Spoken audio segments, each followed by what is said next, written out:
Hi learners, today we are going to see about some vocabularies. Vocabularies அப்படின்றது வந்து ஒரு வேர்டுக்கு நிறைய மீனிங் இருக்கும்.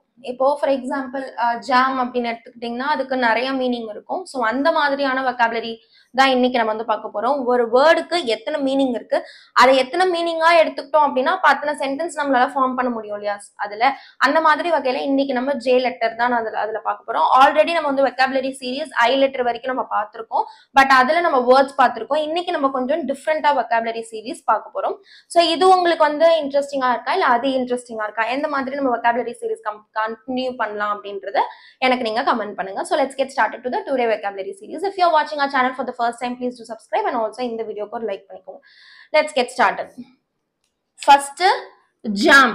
ஜாம் அப்படின்னா நம்ம எல்லாருக்குமே தெரியும், காமனானது வந்து ஃப்ரூட் ஜாம், பிரெட் ஜாம், பிரெட்ல போட்டு சாப்பிடுவோம் இல்லையா ஜாம். ஸோ அதுதான் நம்மளுக்கு தெரியும். இதுக்கு இன்னும் சில ரெண்டு மீனிங் நான் உங்களுக்கு வந்து சொல்றேன். First, traffic jam. So traffic வந்து ரொம்ப ஜாம் ஆயிருக்கு, ரொம்ப ஹெவி டிராஃபிக் இருக்கு அப்படின்னு சொல்றத நம்ம எப்படி சொல்லலாம்னா டிராஃபிக் ஜாம் அப்படின்னு நம்ம வந்து சொல்லுவோம். நெக்ஸ்ட், இப்போ ஃபார் எக்ஸாம்பிள் நான் வந்து எங்க வீட்டுல போய் ஒரு கதவை திறக்கிறேன், அப்போ வந்து என் கை மாட்டிக்கிச்சு அப்படின்னா my finger got jammed in the door அப்படின்னு நம்ம வந்து சொல்லலாம். அதாவது டோர்ல என்னோட ஃபிங்கர் வந்து மாட்டிக்கிச்சு அப்படின்னு சொல்லும் போது நம்ம வந்து ஜாம் சொல்லலாம். அப்போ இதுக்கு நம்ம இன்னைக்கு மூணு மீனிங் நான் உங்களுக்கு சொல்லி கொடுத்துருக்கேன்.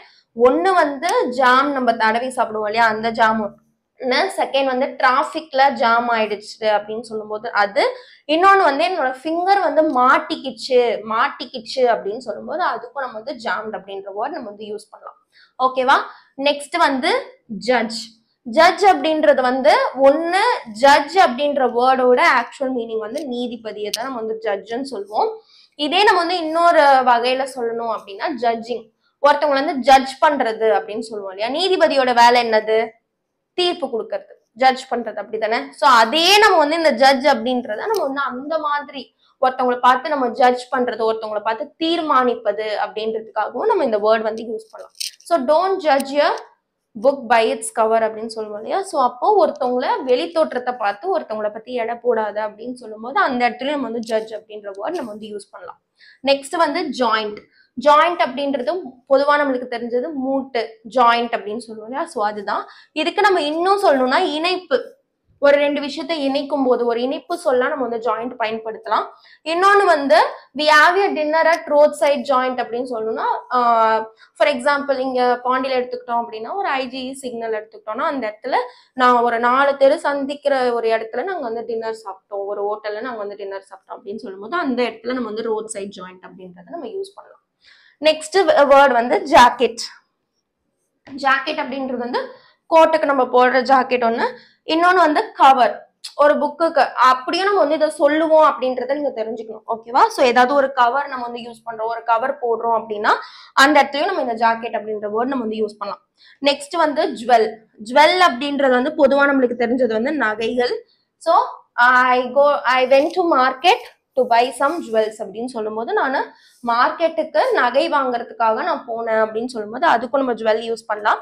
இன்னொன்னு this girl is called as the jewel of the class அப்படின்னு நம்ம சொல்லலாம். அதாவது ஒரு பொண்ணு நாங்க எங்க ஜுவல் ஆஃப் த கிளாஸ் அப்படின்னா நகை போன்ற ஒரு பொக்கிஷமானவள் அப்படின்னு சொல்லும் போது நம்ம ஜுவல் ஆஃப் த கிளாஸ் அப்படின்றது ஒரு மனிதனை குறிப்பிடுறதுக்காக நம்ம இந்த ஜுவல் அப்படின்ற வேர்ட் நம்ம யூஸ் பண்ணலாம். ஓகேவா? நெக்ஸ்ட் ஜாப் அப்படின்றது எந்த மாதிரியான சென்டென்சஸ்ல பயன்படுத்தலாம் அப்படின்னு பாருங்க. ஃபர்ஸ்ட் வந்து நம்மளுக்கு வேலை, ஒரு வேலைக்கு போகணும் அப்படின்னா நம்ம அதை வந்து பொதுவா ஜாப் அப்படின்னா என்னது வேலை, அதுக்கு நம்ம யூஸ் பண்ணலாம். நெக்ஸ்ட் டூ யுவர் ஜாப் அப்படின்னு நம்ம சொல்லுவோம் இல்லையா? அதாவது உங்களுக்கு ஆஃபீஸ்ல நீங்க இருக்கும்போது உங்களுக்கு ஏதாவது வேலை கொடுத்துருப்பாங்க. ஸோ அந்த இடத்துல ஏதாவது ஒரு டாஸ்க் உங்களுக்கு கொடுத்துருக்கும் போது டூ யுவர் ஜாப், உன்னோட வேலையை நீ செய், உன்னோட டாஸ்க், உனக்கு கொடுத்துருக்க டாஸ்க்கை நீ வந்து கம்ப்ளீட் பண்ண அப்படின்னு சொல்லும் போது நம்ம ஜாப் யூஸ் பண்ணலாம். நெக்ஸ்ட் ஜாப் ஃபார் மீ, எனக்கு கொடுத்துருக்கிற வேலை. ஓகேவா? இதுதான் என்னோட வேலை அப்படின்னு சொல்லும் போது நம்ம அந்த இடத்துலயுமே நம்ம வந்து இந்த ஜாப் அப்படின்ற வேர்டை நம்ம வந்து யூஸ் பண்ணலாம். ஓகேவா? சோ இன்னைக்கு நம்ம வந்து ஒரு 6 வேர்ட்ஸ் நம்ம வந்து பார்த்திருக்கோம். சோ இந்த மாதிரி எனக்கு ஒரு வேர்டுக்கே நிறைய மீனிங் இருக்கிற மாதிரியான வேர்ட்ஸோட வெக்காபுலரி சீரீஸ் தான் எனக்கு பிடிச்சிருக்கு. இந்த மாதிரி வேணும்னு சொன்னீங்கன்னா கமெண்ட் பண்ணுங்க. இல்ல இதுக்கு முன்னாடி நீங்க சொல்லி கொடுத்த மாதிரி எனக்கு ஒரு 20 to 30 வேர்ட்ஸ் எனக்கு ஜாயிண்டா எனக்கு வந்து ஐ மீன் கண்டினியூஸாக எனக்கு வந்து ஒரு 20 to 30 வேர்ட்ஸ் எனக்கு வந்து வெக்காபுலரி சீரீஸ்ல பார்க்கணும் அப்படின்னு சொன்னீங்கன்னா அதையுமே எனக்கு வந்து கமெண்ட் பண்ணுங்க. நெக்ஸ்ட் நம்ம நீங்க உங்களுக்கு எது பிடிச்சிருக்கோ அதுபடி நம்ம வந்து வெக்காபுலரி சீரீஸை கண்டினியூ பண்ணலாம். ஸோ இஃப் யூ ஆர் வாட்சிங் our channel for the first time, இப்போ தான் நீங்கள் ஃபர்ஸ்ட் டைம் பார்க்குறீங்க அப்படின்னா மறக்காம சப்ஸ்கிரைப் பண்ணி வச்சுக்கோங்க. இங்கிலீஷ் கற்றுக்கணும் அப்படின்னு நினைக்கிறவங்க மறக்காம சப்ஸ்கிரைப் பண்ணிக்கோங்க. அண்ட் உங்கள் ஃப்ரெண்ட்ஸ் யாருக்காவது இந்த வீடியோஸ் யூஸ்ஃபுல்லாக இருக்கும்னு நினச்சிங்கன்னா அவங்களுக்கும் ஷேர் பண்ணுங்க. அண்ட் 30 days கோர்ஸை மறக்காம போய் பாருங்க. இங்கிலீஷில் உங்களால் சீக்கிரமாக பேசுறதுக்கு ஸ்டார்ட் பண்ணணும்னா நம்மளோட 30 days கோர்ஸில் முக்கால்வாசி நம்ம வந்து parts of speech and articles, tenses எல்லாமே நம்ம வந்து கவர் பண்ணியிருக்கோம். ஸோ அதையுமே போய் பார்த்து சீக்கிரமாக இங்கிலீஷில் பேசுறதுக்கு ஸ்டார்ட் பண்ணுங்க. And bye. I will see you in the next interesting and important video. Bye.